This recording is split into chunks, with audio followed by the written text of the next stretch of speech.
ನಮಸ್ಕಾರ. DV news Karnataka. ನಾನು ಶಂಕರ್ ತೊಂಟಾಪುರ. ಶುಭಾಶಯಗಳು. ವಿಶೇಷವಾಗಿ ವಿಜಯಪುರ ವೃಕ್ಷೋತ್ಥಾನ ಹೆರಿಟೇಜ್ ರನ್ 6ನೇ ಆವೃತ್ತಿಯ ಎಲ್ಲ ಕಾರ್ಯಕ್ರಮಗಳಿಗೆ ಇದುವರೆಗೆ ತಾವು ನೀಡಿದಂಥ ಸಹಕಾರ ಸಹಯೋಗ ಬಹಳಷ್ಟು ವಿಜಯಪುರದ ನನಗೆ ಖ್ಯಾತಿಯನ್ನು ತಂದುಕೊಟ್ಟಿದೆ. ಇದರ ಮೂಲಕ ವಿಜಯಪುರ ಇವತ್ತು ವೃಕ್ಷೋತ್ಥಾನದ ಮೂಲಕ ಕೇವಲ ವಿಜಯಪುರ ಅಲ್ಲ, ರಾಜ್ಯ ದಾಟಿ ಇವತ್ತು ಭಾರತದಲ್ಲಿನೇ ಒಂದು ವಿಶೇಷವಾದಂಥ ಸ್ಥಾನ ಈ ಒಂದು ಸ್ಪರ್ಧೆ ಪಡೀತಾ ಇದೆ. ಏಕೆ ಅಂತಂದ್ರೆ ಟೈರ್ 3 ಸಿಟಿ ವಿಜಯಪುರದಂತಹ ಒಂದು ನಗರದಲ್ಲಿ ಈಗೇನು ಕ್ಯಾಪಿಟಲ್ ಸಿಟೀಸ್ ಅಂತೀವಿ, ಡೆಲ್ಲಿ, ಬೆಂಗಳೂರು, ಮುಂಬೈ, ಚೆನ್ನೈ, ಹೈದರಾಬಾದ್, ಕಲ್ಕತ್ತಾದಂಥ ಸಿಟಿಗಳನ್ನು ಹೊರತುಪಡಿಸಿ ಟೈರ್ 2 ಸಿಟಿ ಆದಂತಹ ಮೈಸೂರು, ಹುಬ್ಳಿ, ಧಾರವಾಡ, ಬೆಳಗಾವಿ ಅಥವಾ ಪುಣೆದಂತಹ ಟೈರ್ 2 ಸಿಟಿಗಳನ್ನು ಹೊರತುಪಡಿಸಿ ಟೈರ್ 3 ಅಂತಹ ಸಿಟಿಯಲ್ಲಿ ವಿಜಯಪುರದಲ್ಲಿ ಇವತ್ತು 20,000ಕ್ಕಿಂತಲೂ ಹೆಚ್ಚು ಜನ ಒಂದು ಉದ್ದೇಶಕ್ಕೋಸ್ಕರ, ಒಂದು ಕಾಸ್ಗೋಸ್ಕರ ತಾವು ಸ್ವಯಂ ಪ್ರೇರಣೆಯಿಂದ ಭಾಗವಹಿಸಿ ಇವತ್ತು ರಿಜಿಸ್ಟರ್ ಮಾಡಿಸಿಕೊಂಡಿರ್ತಕ್ಕಂಥದ್ದು ಬಹುತೇಕ ವಿಜಯಪುರ ಜಿಲ್ಲೆಯ ಮತ್ತು ನಮ್ಮ ದೇಶದ ಇತಿಹಾಸದಲ್ಲಿ ಒಂದು ಓಟಕ್ಕಾಗಿ ದಾಖಲೆ ಪ್ರಮಾಣದಲ್ಲಿ ಇವತ್ತು ಭಾಗವಹಿಸಿದ್ದಾರೆ. ಇದೊಂದು ಇತಿಹಾಸ ಆಗಿದೆ, ಇದೊಂದು ದಾಖಲೆ ಆಗಿದೆ ಅಂತ ಈ ಸಂದರ್ಭದಲ್ಲಿ ನಾನು ಈ ಒಂದು ಸಂತಸವನ್ನು ಹಂಚಿಕೊಳ್ಳಲಿಕ್ಕೆ ಇಷ್ಟಪಡ್ತೀನಿ. ಇಲ್ಲಿ ನಮ್ಮ ಮುಖ್ಯ ಉದ್ದೇಶ ವಿಜಯಪುರ ದೆಹಲಿಯ ನಂತರ, ರಾಷ್ಟ್ರದ ರಾಜಧಾನಿ ದೆಹಲಿಯ ನಂತರ ಅತಿ ಹೆಚ್ಚು ಸ್ಮಾರಕಗಳನ್ನು ಹೊಂದಿರತಕ್ಕಂಥ ವಿಜಯಪುರ ಮಹಾನಗರ.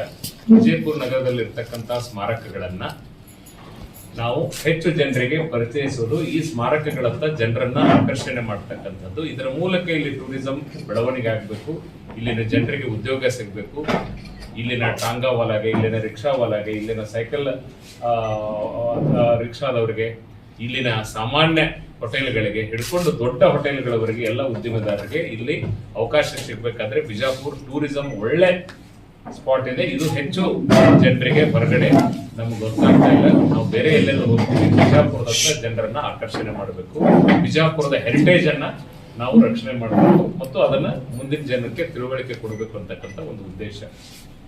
ಎರಡನೇದಾಗಿ ತಮ್ಗೆಲ್ಲ ಗೊತ್ತಿದೆ, ಅದ್ರ ಬಗ್ಗೆ ಹೆಚ್ಚು ರಿಪೀಟ್ ಮಾಡ್ತಕ್ಕಂಥ ಅಗತ್ಯ ಇಲ್ಲ. ವಿಜಯಪುರದ ಅರಣ್ಯ ಪ್ರದೇಶ 0.17 ಮಾತ್ರ.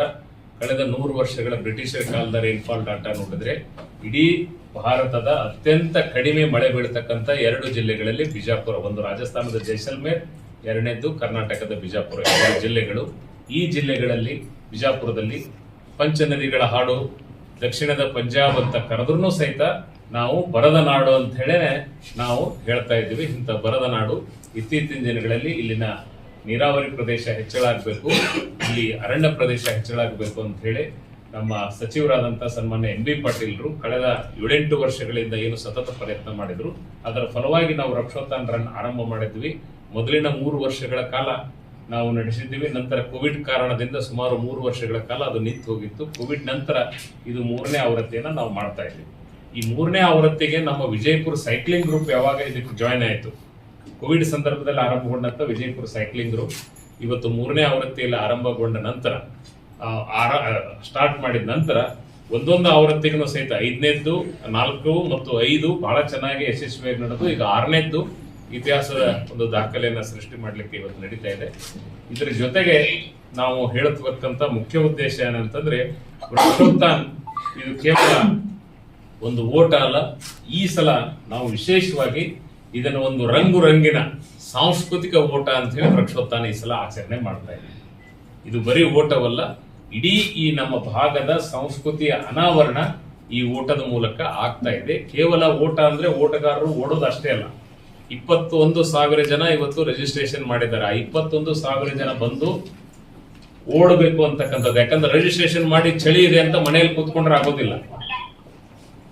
ಆ ಚಳಿಯನ್ನ ಬಿಟ್ಟು, ಈ ಮೈ ಚಳಿಯನ್ನ ಬಿಟ್ಟು ನಶಿಕ್ನಲ್ಲಿ ಎದ್ದು 6 ಗಂಟೆ ಒಳಗೆ ಇವರು ಅಂಬೇಡ್ಕರ್ ಸ್ಟೇಡಿಯಂ ಅಲ್ಲಿ ಬಂದು ಓಡಿದರೆ ಇವರು ಓಡಬೇಕು, ಜೊತೆಗೆ ಈ ಸಾಂಸ್ಕೃತಿಕ ವಾತಾವರಣ ಅನುಭವಿಸಬೇಕು. ಇದ್ರ ಜೊತೆಗೆ ಬಿಜಾಪುರ ಜನರಿಗೆ ಮತ್ತು ಸುತ್ತಮುತ್ತಲು ನಾನು ವಿನಂತಿ ಮಾಡ್ಕೊಳ್ಳೋದೇನೆಂದ್ರೆ ಇದು ಕೇವಲ ಓಟವಲ್ಲ, ಓಟಗಾರರದ ಒಂದು ಹಬ್ಬ ಆದ್ರೆ, ಓಟವನ್ನು ನೋಡೋದೇ ಒಂದು ಹಬ್ಬ ಆದ್ರೆ, ಇದ್ರ ಜೊತೆಗೆ ನಾವೇನ್ ಕಲ್ಚರಲ್ ಆಕ್ಟಿವಿಟೀಸ್ ಅನ್ನ ಮಾಡ್ತಾ ಇದ್ದೀವಿ, ಬಿಜಾಪುರ ಜನ ಸ್ವಯಂ ಪ್ರೇರಿತರಾಗಿ ತಾವೇ ಮುಂದೆ ಬಂದು ಕಲ್ಚರಲ್ ಆಕ್ಟಿವಿಟೀಸ್ ಅನ್ನ ಇಲ್ಲಿ ಮಾಡ್ತಾ ಇದ್ದಾರೆ. ಇದು ಬಹಳ ಅದ್ಭುತವಾದಂತಹ ಕಲ್ಚರಲ್ ಫೆಸ್ಟಿವಲ್ ಇದು ಆಗ್ತಾ ಇದೆ. ಆ ಸಾಂಸ್ಕೃತಿಕ ಅನಾವರಣವನ್ನ ತಾವೆಲ್ಲ ಕಣ್ತುಂಬಿಸಿಕೊಳ್ಬೇಕು ಅಂತಕ್ಕಂಥದ್ದು ನಮ್ದು ವಿನಂತಿಯಾಗಿದೆ.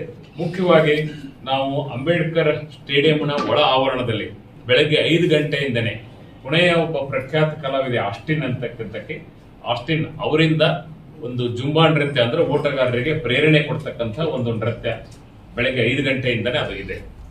ಅದರ ನಂತರ 6 ಗಂಟೆಗೆ ನಮ್ದೇನು ಆರಂಭ ಆಗ್ತದೆ, ನಮ್ಮ ಓಟ ಆರಂಭ ಆಗ್ತಕ್ಕಂಥ ಸಂದರ್ಭದೊಳಗ ಅನಿಲ್ ಧಾರವಾಡಕರ್ ಅವರು ಹಾಗೂ ಶ್ರೀಕಾಂತ್ ಮಂತ್ರಿ ಅವರು ಕಲಾವಿದರಿಂದ ಕಹಳೆ ವಾದನ ಅಂದ್ರೆ ನಮ್ಮ ಬಿಜಾಪುರದ ಸಾಂಸ್ಕೃತಿಕ ಕಹಳೆ ಏನಿದೆ, ಎರಡೂ ಕಡೆ ಓಟಗಾರರಿಗೆ ಸ್ಫೂರ್ತಿ ತುಂಬಲಿಕ್ಕೆ ಕಹಳೆಯನ್ನ ಅವರು ಓದ್ತಾರೆ. ಅದೇ ರೀತಿ ಕನ್ನಡ ಮತ್ತು ಸಂಸ್ಕೃತಿ ಇಲಾಖೆಯಿಂದ ಕನಕದಾಸ ವೃತ್ತದಲ್ಲಿ 14 ಕಲಾವಿದರು ಗೊಂಬೆ ಕುಣಿತ, ಈ ಓಟಗಾರರಿಗೆ ಹುರಿದುಂಬಿಸಲಿಕ್ಕೆ ದೊಡ್ಡದಾದಂತ ಗೊಂಬೆ ಕುಣಿತ 14 ಕಲಾವಿದರು ಮಾಡ್ತಾರೆ. ಆಸರ್ ಮಹಲದ ಮುಂಭಾಗದಲ್ಲಿ ಅಲ್ಲೇನೆ 40 ವಿದ್ಯಾರ್ಥಿನಿಯರು ಮಹಿಳಾ ವಿಶ್ವವಿದ್ಯಾಲಯ, ಅಕ್ಕಮಹಾದೇವಿ ಮಹಿಳಾ ವಿಶ್ವವಿದ್ಯಾಲಯದ 40 ವಿದ್ಯಾರ್ಥಿನಿಯರು ಬ್ಯಾಂಡ್ ಮೂಲಕ ಸ್ವಾಗತವನ್ನು ಮಾಡ್ತಾರೆ. ಮುಂದೆ ದರ್ಬಾರ್ ಹೈಸ್ಕೂಲ್ ಮುಂಭಾಗದಲ್ಲಿ ಪರಿಸರ ಪ್ರೇಮಿಯಾದಂತಹ ಸನ್ನಿ ಗವಿಮಠ್ ಅವರು 14 ಯುವತಿಯರಿಂದ ಚೇರಪ್ ನೃತ್ಯವನ್ನ ಅವರು ಮಾಡ್ತಾರೆ. ನಂತರ ಕಲ್ಯಾಣ್ ಶೆಟ್ಟಿ ವೃತ್ತ ಅಲ್ಲಿ ಡಾಕ್ಟರ್ ಶಂಕರಗೌಡ ಪಾಟೀಲ್ ಕಣಮಡಿ ಅವರು 10 ಜನರ ಕಲಾವಿದರ ಒಂದು ತಾಶಾ ಬ್ಯಾಂಜೋ ವಾದನವನ್ನ ಅವರು ಮಾಡ್ತಾರೆ. ಗೋಲ್ ಗುಂಬಜ್ ಆವರಣ, ಬಿಜಾಪುರದ ಇತಿಹಾಸ ಪ್ರಸಿದ್ಧ ಗೋಲ್ ಗುಂಬಜ್, ಇವತ್ತು ನಮ್ಮ ವೃಕ್ಷೋತ್ಥಾನದ ಒಂದು ಥೀಮ್ ಕೂಡ ನಾವು ಗೋಲ್ ಗುಂಬಜ್ ಅನ್ನು ಇಟ್ಕೊಂಡಿದ್ದೀವಿ. ಗೋಲ್ ಗುಂಬಜ್ ಇವತ್ತು ದೇಶ ವಿದೇಶಗಳಿಂದ ಜನರ ಗಮನ ಸೆಳೆತಕ್ಕಂಥದ್ದು. ಸೊ ಗೋಲ್ ಗುಂಬಜ್ ಕ್ಯಾಂಪಸ್ ನಲ್ಲಿ ಬಹಳ ವಿಭಿನ್ನವಾಗಿ ಈ ಒಂದು ವೃಕ್ಷೋತ್ಥಾನ ಓಟ ಇರಬೇಕು ಅನ್ನೋ ಕಾರಣಕ್ಕೆ ನಮ್ಮ ಮಹಾನಗರ ಪಾಲಿಕೆಯ ಸದಸ್ಯರು ಮತ್ತು ಹಿಂದಿನ ಉಪಮಹಾಪೌರರಾದಂತಹ ದಿನೇಶ್ ಹಳ್ಳಿಯವರು ಕೇರಳದ 35 ಜನ ಮಹಿಳಾ ಕಲಾವಿದರನ್ನ ಕರೆಸಿಕೊಂಡು ಅವರಿಂದ ಶೃಂಗಾರ ನೃತ್ಯ, ಒಂದು ರೀತಿಯ ಬೇರೆ ಬೇರೆ ಡಿಸೈನ್ಗಳಲ್ಲಿ ಶೃಂಗಾರ ನೃತ್ಯವನ್ನ ಅವರು ಏರ್ಪಾಡು ಮಾಡಿದ್ದಾರೆ. ಅದರ ಜೊತೆಗೆ ಫ್ಲವರ್ ಡ್ಯಾನ್ಸ್ ಅನ್ನು ಕೂಡ ಅವರು ಆರ್ಗನೈಸ್ ಮಾಡಿದ್ದಾರೆ. ಅದೇ ರೀತಿ ನಮ್ಮ ಉತ್ತರ ಕರ್ನಾಟಕದ ಇನ್ನೊಂದು ಪ್ರಸಿದ್ಧ ಕುಣಿತ ಮೈಲಾರಲಿಂಗೇಶ್ವರ ಕೊರವ ಕುಣಿತ ಅಂತ ಹೇಳಿ ಬಹಳ ಪ್ರಸಿದ್ಧಿಯಾದಂಥದ್ದು, ಅದನ್ನು ಕೂಡ ಗೋಲ್ ಗುಂಬಜ್ ಆವರಣದಲ್ಲಿ ಇವತ್ತು ಮಾಡ್ತಾ ಇದ್ದಾರೆ. ಅದರ ನಂತರ ವಾಪಸ್ ಯೂಟರ್ನ್ ಆಗಿ ಅದು ಬರ್ತದೆ. ಬಸವೇಶ್ವರ ವೃತ್ತದಲ್ಲಿ ಸ್ಫೂರ್ತಿ ಫೌಂಡೇಶನ್ ಅರುಣ್ ಹುಂಡೇಕರ್ ಅವರು ಉದ್ಯಮಿ, ಅವರ ತಂಡದಿಂದ ಒಂದು ಖಾನಾಪುರ ಎಸ್ಕೆ ಅಲ್ಲಿನ ಒಂದು ಹೆಬ್ಬಾಳಂಬ ಗೊಂಬೆ ಕುಣಿತ ಅಂತ ಹೇಳಿ ದೊಡ್ಡ ತಂಡವನ್ನ ಅವರು ಏರ್ಪಾಡು ಮಾಡಿದ್ದಾರೆ. ಅದೇ ರೀತಿ ಧಾರವಾಡ ಜಿಲ್ಲೆಯ ಕೊಣ್ಣೂರಿನ ರಾಯಣ್ಣ ಮಹಿಳಾ ಕಲಾ ತಂಡ, ಡೊಳ್ಳಿನ ತಂಡ, ಇದೊಂದು ಪ್ರದರ್ಶನ ದೊಡ್ಡ ಪ್ರಮಾಣದಲ್ಲಿ ಇದು ಬಸವೇಶ್ವರ ವೃತ್ತದಲ್ಲಿ ಆಗ್ತದೆ. ಸೊ ನೀವು ಸ್ಟೇಡಿಯಂನಿಂದ